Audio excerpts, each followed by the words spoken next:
Princess Diana felt isolated and hopeless after marrying into royal family, her astrologer says, exclusive. Princess Dianaquietly sought guidance from an unexpected source, her astrologer, who helped the young royal navigate life's biggest challenges and questions in the years after she married then Prince Charles. I think that our very first session was where astrology showed its strengths and ability to really be a guiding light. Penny Thornton exclusively told us of her introduction to Diana, who she worked with from 1986 to 1992. Diana tragically died 5 years later at age 36 after a 1997 car crash. You want to give a client something that they can hold on to. Wet boots ruining your mornings? This silent, fanless dryer gently dries boots, shoes, and gloves overnight while helping reduce damp odors, so your gear is ready when you are. Want to get the best verified deal and see full details? Visit grabdeal.us/4 right now. And if they're going through a very difficult time, what is it that's going to help them on a daily basis or in some kind of way to get through whatever it is they're getting through?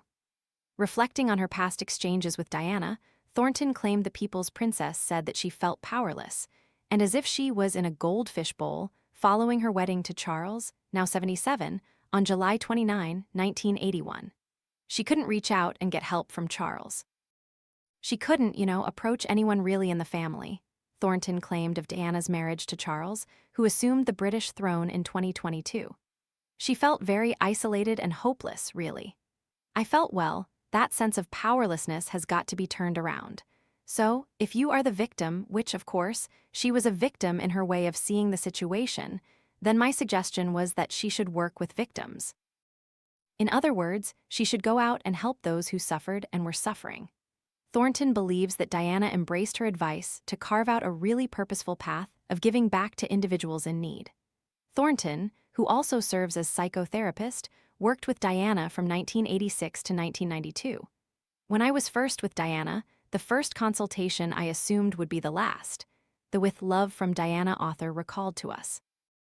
When I went to the palace, I didn't know the extent of her difficulties and how unhappy she was.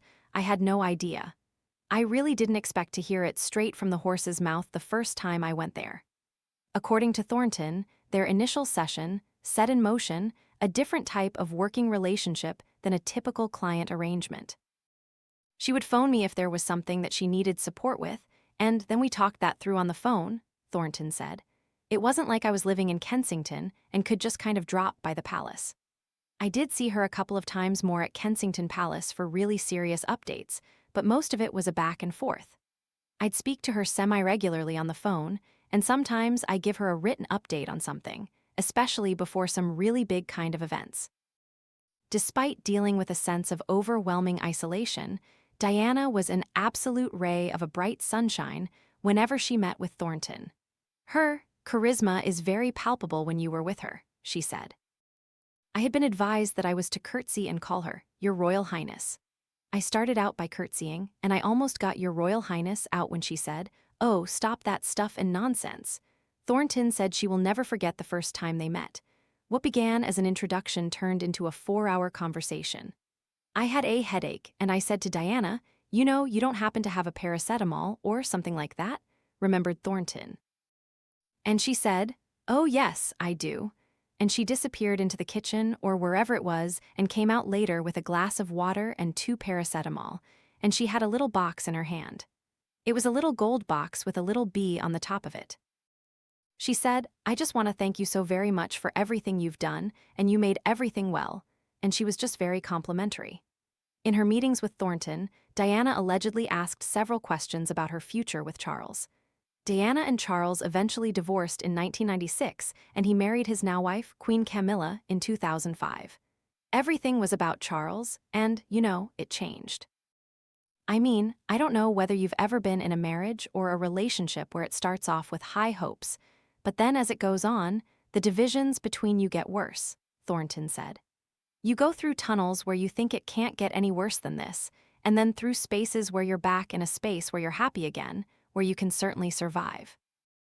And so, being with her in those 6 years, there were times when she was sunk in despair that this could ever be sorted, and times when she believed, I think we can work this, I think we can do this. Thornton, who has studied Diana's astrological chart, said the princess lived her chart thoroughly. She had this kind of ethereal quality, she said. People would say in hospital, for instance, when she walked into a ward, it was almost like she came in with a shining light. I mean, people would kind of recover because she had been at their bedside. She had this kind of radiance and charisma that was extraordinary. It was her superpower, you might say, and that's also shown if you look hard enough in the astrology. She was her chart. Diana is survived by her two sons, Prince William and Prince Harry, as well as her siblings.